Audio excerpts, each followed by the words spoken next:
This family room felt off, especially this awkward space behind the sectional. It's been neglected and completely void of all character because I never knew what to do with it. So I had an idea to start with a layered gallery wall using old windows and doors to bring in the warmth, the texture, character, and the much needed personality into this room. So I really want this family room to feel like it's a true place to relax.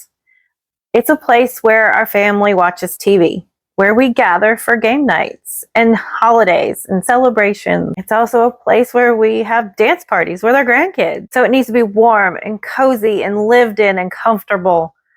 But also I want it to feel put together and stylish. So I want it to feel layered and textured, but without being cluttered.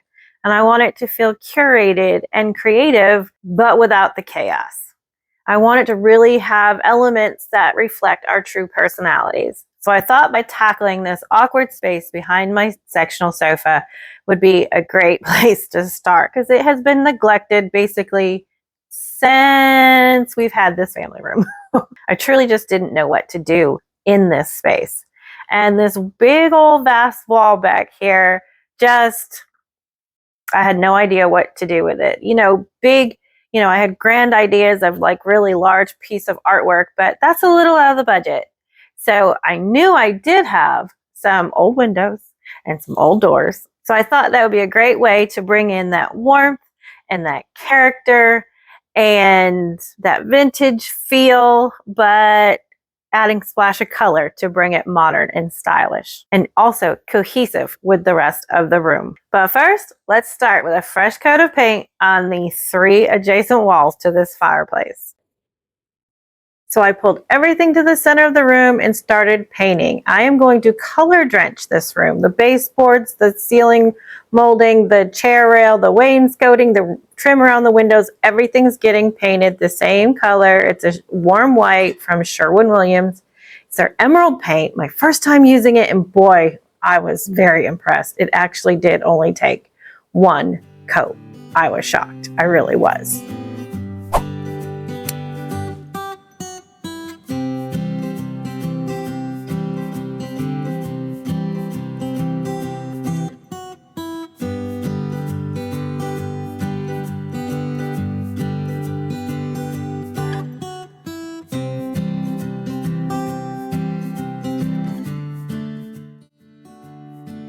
So these are the doors that I have. I have 2 of those, and then I have several windows in several different sizes.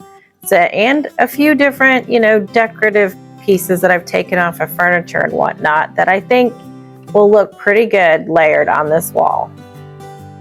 But they need some cleaning, so I took it outside, added some bleach to a spray bottle, and sprayed them all down, gave them a light, I didn't scrub a whole lot, and then sprayed them all down and of course wiped them lightly.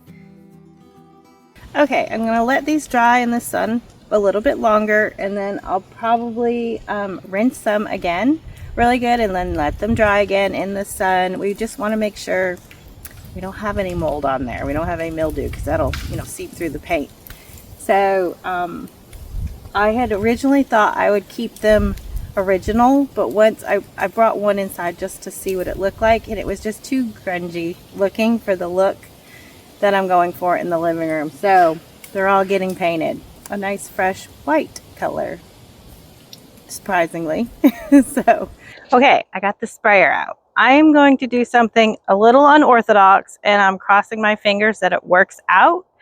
I just want to get this done and up on the wall and get my Christmas out. So I know that the sprayer is going to speed up my process like 100 times over. So, and since I also don't do things usually the way they're supposed to be done, everything was going to get painted white so that it would be just a subtle contrast between the wall and the doors and frames. And I thought that's nice and all, but that's not me. I'm anything but conventional. So I've changed my mind and changed the paint color. Are you ready to see what it is? So this color is just slightly brighter than the wall color on the opposite end of the room. So what that's going to do is tie in that color on the whole entire room. So now we have bits of it everywhere. I had thought originally I was going to do the hot pink. That's my accent, but I thought, you know what? That's a little too much. So I'm going to layer with our family pictures and artwork, and I've got, so many fun things planned. So I can't wait to show you what those things are. But for right now, we're concentrating on the base layer. So this is a custom mix of Dixie Belle's Silk line. It has a built-in sealer, and I can't tell you exactly what was in it because I kind of used what I had. So I can't give you a recipe, unfortunately. But it definitely is not as bright as it looks right here. The color actually turned out much softer when I brought it inside, and was just a perfect, just a slightly softer tone than what is on the other end of the room. So it turned out perfect. And the thing that was a little unconventional was the fact that I did not tape off the windows. I didn't put anything on the windows to protect them from the paint. I took a chance because I just wanted to get going and just sprayed over the top, because I've done this before and it comes right off the glass. So I was saying a prayer that this would happen again. After it dried overnight, I came back out the next morning, flipped everything over in the other direction, and just touched up anywhere that needed touching up. Well, actually, just giving everything a good second coat. Once it soaks in, you want to give it a second coat too. Make sure everything is nice and even. I brought out that little piece of decorative trim as well, and I missed that the first time that I was spraying. That actually was on the top of a china cabinet that I took apart and took the top, made it into a curio cabinet, and the bottom is actually the credenza that sits on this wall. And while the paint was dry to the touch, but not quite there, I wanted to make sure I started getting that paint off the glass right away. And once I just sprayed it down with water, the paint came right off and didn't come off the wood if I scraped it either. So this is just a little trick. Now, I wouldn't suggest this all the time. I was just taping it off and doing it properly. But like I said, I was trying to save time. Also, I find this almost comes out cleaner than if I tape off. Sometimes if I tape off, I don't cover everything perfectly, and then I'm coming back in and touching things up, versus this comes out just much cleaner. It's a little more tedious, but it works. There's also a gel almost that you paint on that would just peel right off in one foul swoop.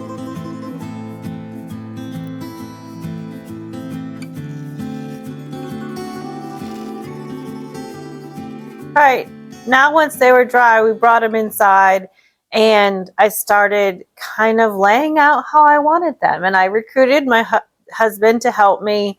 So I had an extra set of hands. He also could, help with getting things level and making sure they're on studs, and, just helping it go a little faster. I didn't have a true plan to begin with, and that probably would have helped a lot, but well, I didn't. So we kind of were working it out as we went along. We had the sloped ceiling and the size of the doors and windows to kind of play with, as well as leaving some empty space, because there's going to be some other things that will get layered in here. So that's kind of what we were working with. We're kind of going back and forth till we figured out what we liked.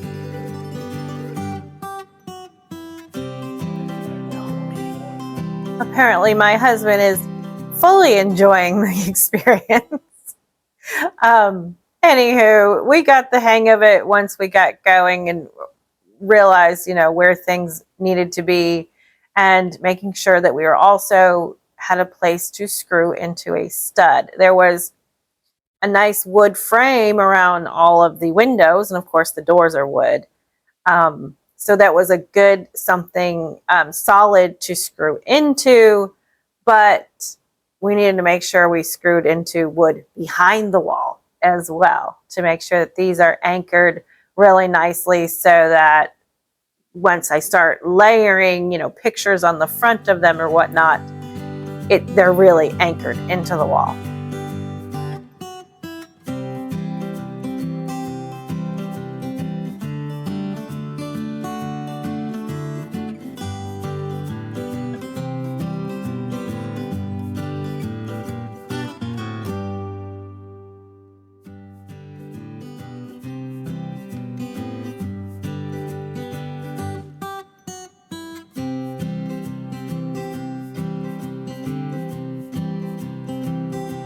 My husband is much more proficient. I guess I just, you know, my technique isn't always the best. So he was trying to explain to me what I was doing wrong. So I just let him take it from here on out.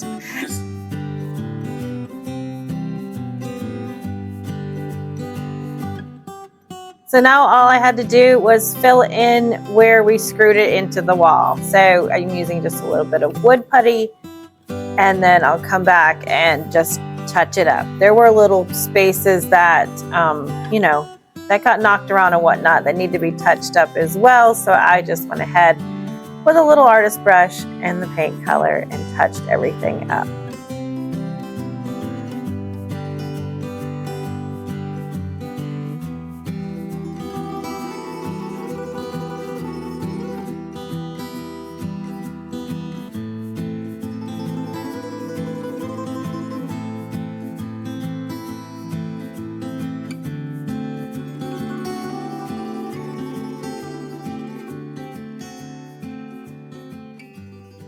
So I think this is a great place to stop. I've touched up all of the places where I had to fill in with wood putty and other little, you know, while putting it up, we banged into some of them and whatnot. So all the touch-ups are done, and I am so happy that I actually went with a color.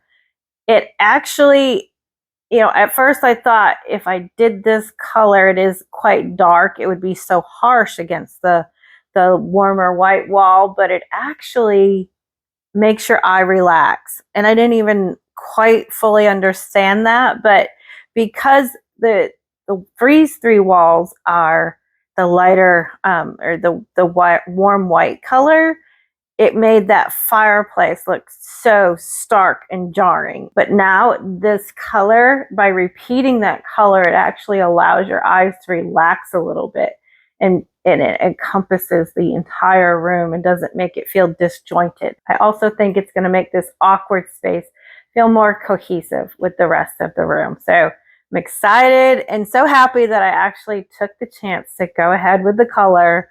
And now we just need to fill in the gaps, right? We need to add the layers, we need to add the artwork, we need to add our family pictures.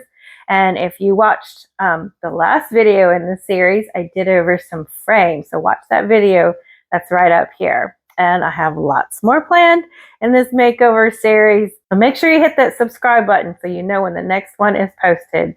So I'll see you all in the next one. Bye-bye, y'all. Have a blessed day.